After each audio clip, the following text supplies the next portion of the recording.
आज हम जानेंगे इसमें समांतर चतुर्भुज के बारे में, जिसे पैरेललोग्राम भी बोलते हैं। इसमें चतुर्भुज के आमने सामने की भुजाएं या मुख भुजाओं के दोनों जोड़े समांतर हैं। जैसे कि सम्मुख भुजाएं हमारे हो जाएंगे ए बी और सी डी, ये दोनों जोड़े समांतर हैं, और ए डी और बी सी भी आपस में क्या है, समांतर है। तो इसको बोलेंगे हम लोग कि यह एक समांतर चतुर्भुज है।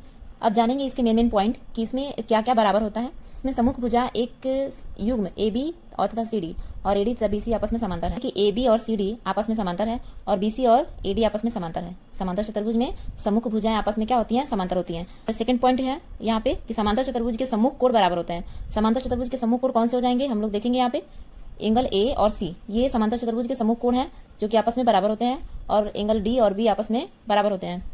अब जानेंगे यहाँ पे कि समांतर चतुर्भुज के आमने सामने की भुजाएं समान होती हैं, यानी समांतर चतुर्भुज के आमने सामने की भुजाएं कौन कौन सी हैं, तो देखेंगे ए बी और सी डी आपस में क्या है, बराबर होती है। बी सी और ए डी भी आपस में बराबर होती है। ठीक है, नेक्स्ट पॉइंट, समांतर चतुर्भुज के आसन्न कोण संपूरक होते हैं। तो समांतर चतुर्भुज के आसन्न कोण कौन से हुए, देखिए एक भुजा पे दो एंगल है, इसी को हम लोग आसन्न कोण कहते हैं।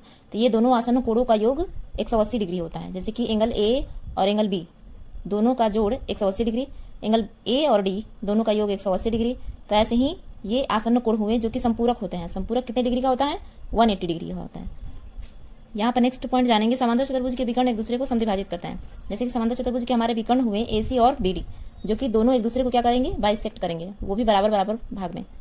और नेक्स्ट है कि समांतर चतुर्भुज का क्षेत्रफल क्या होता है। समांतर चतुर्भुज का क्षेत्रफल का फॉर्मूला होता है कि आधार गुणे ऊंचाई।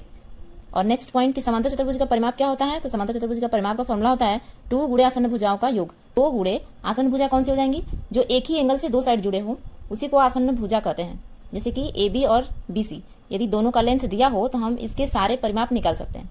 ठीक है, ये है सारे मेन पॉइंट जो कि एग्जाम में पूछा जाता है, जो बीपीएससी टीचर के एग्जाम में भी पूछा जाता है।